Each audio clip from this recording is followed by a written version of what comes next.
Today we start with second unit of thermodynamics of BSc Part 2 Paper 3. In this chapter, first we'll start with limitations of thermodynamics first law. Thermodynamics first law tells about the heat and the work done by the heat but does not say anything about the direction or flow of heat.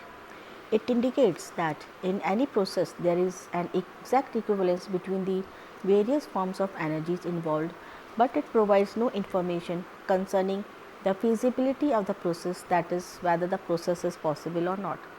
According to first law, one form of energy can be converted to other forms of energy, but the law does not tell that heat cannot be converted to equivalent amount of work. So now we come to the thermodynamics second law. There are four forms in which the second law can be stated.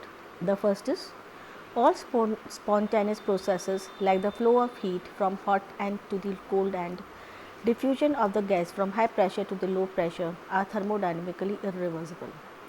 Second form is the complete conversion of heat into work is impossible without leaving some effects elsewhere. The third form of second law of thermodynamics is it is impossible to construct a machine functioning in cycles which can convert heat completely into the equivalent amount of work without producing some change elsewhere. And the fourth form of stating the thermodynamics second law is without the use of an external agency, heat cannot by itself pass from the colder to a hotter body. Now the next topic we come to is conversion of heat into work. All forms of energy have a natural tendency to convert to heat form, but heat energy does not have a tendency to be converted into work on its own naturally. Suppose a gaseous system does some work of expansion on absorption of heat. If the amount of same work of compression is done on the said system, then some amount of heat evolves, but this amount of heat is less than the amount of the heat absorbed during the expansion work. This fact is a proof that the total heat absorbed was not converted into work, that is expansion work. Thus it is said that heat cannot be totally converted to work. Some amount goes to increase the random motion of the molecules and just a portion of it gets converted to work. Now we come to the Carnot cycle. The fraction of the heat absorbed by a machine that it can transform into work is called the efficiency of the machine. Thus, if Q is the heat absorbed and W is the work done, then the efficiency of the machine neta is given by work upon Q, that is work upon heat absorbed. Now we come to the Carnot cycle. What is it? A cycle is a process in which a system returns to its original state after a number of successive changes, all done in reversible manner. A process conducted in this manner is called a cyclic process. Now this is a Carnot cycle in this figure. The Carnot cycle consists of four different operations which can be represented on a pressure volume work, sometimes called as indicator diagrams as shown in figure 1. Now this is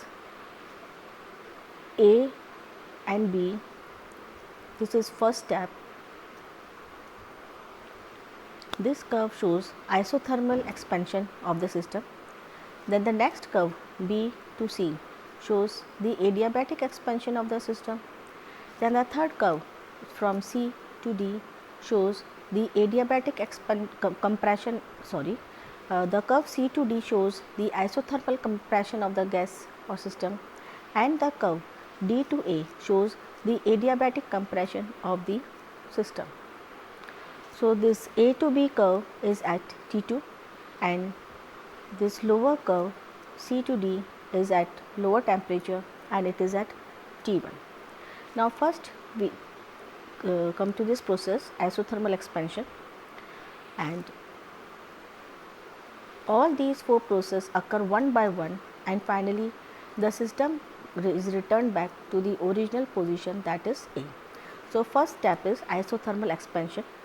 The cylinder occupying 1 mole of the ideal gas occupying a volume V1 is placed in the contact with the source, that is heat reservoir, at temperature T2. The gas absorbs heat of Q2 from the source and expands isothermally and reversibly till its volume increases up to V2. The path of the process is represented by the isothermal curve AB, and since the gas is ideal, the work done by 1 mole of the gas will be given by minus W1 is equal to RT2 ln V2 upon V1. Further, for an ideal gas, the work done is equal to the heat absorbed Q2. So, Q2 is equal to RT2 ln V2 upon V1. And here W1 is equal to negative and Q2 is equal to positive, because we know that since it is isothermal expansion, so delta E is equal to 0. So, work will be equal to the heat absorbed. The second step is adiabatic expansion. The cylinder is now removed from the source and placed in perfectly insulating material, so that the gas now expands adiabatically and reversibly. Work is done in the compression, but since no heat enters or leaves the system, the temperature falls. The reversible adiabatic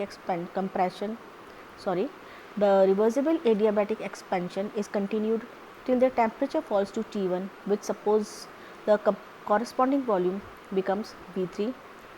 The path is shown by the curve BC in the figure 1, and the work done is given by, according to the first law, delta E is equal to Q plus W2, or delta E is equal to W2 as Q2 is equal to 0.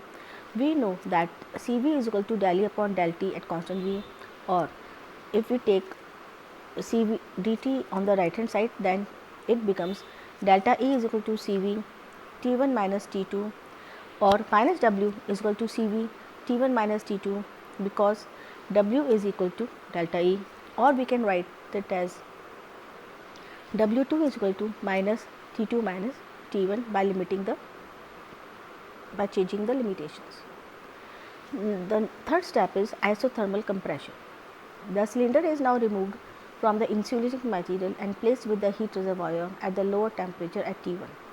The gas is compressed isothermally and reversibly till the volume decreases from V3 to V4. The process is represented by the path CD as given in figure 1.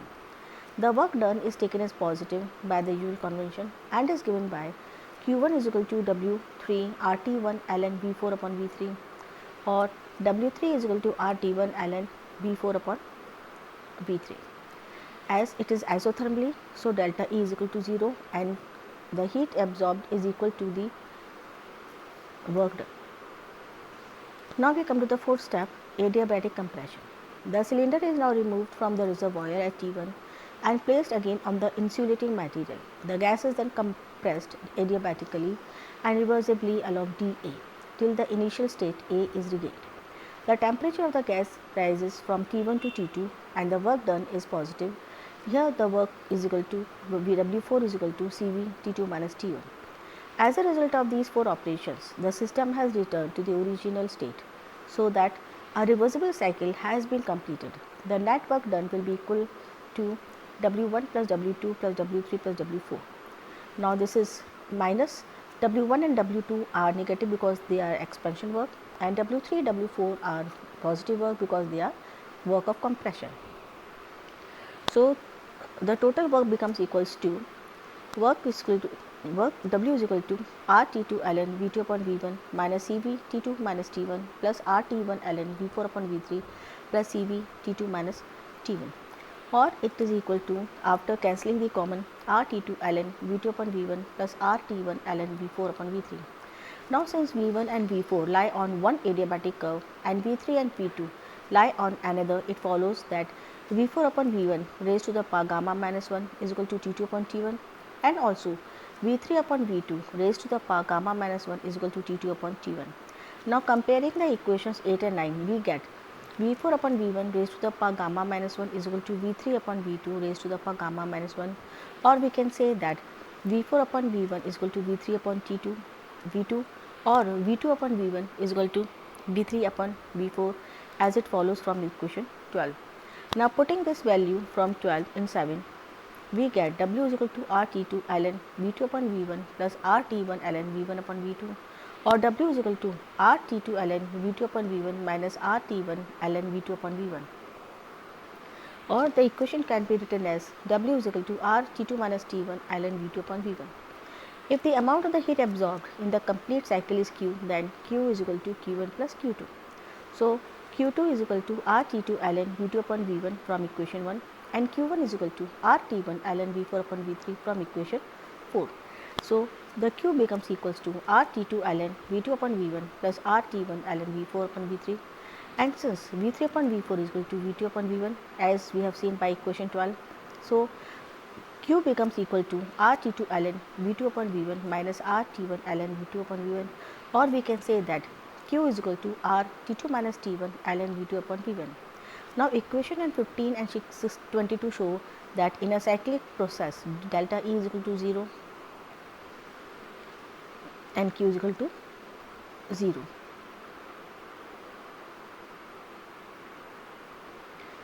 Equation 15 and 22 show that in a cyclic process delta E is equal to 0 and Q is equal to the amount of the work done.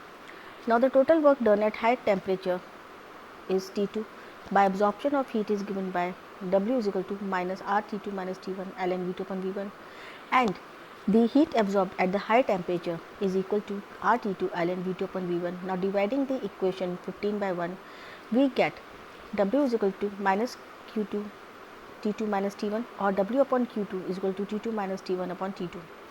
This equation 24 gives the efficiency of the Carnot cycle, and as T2 minus T1 upon T2 is less than 1, thus we can say that W is less than Q2.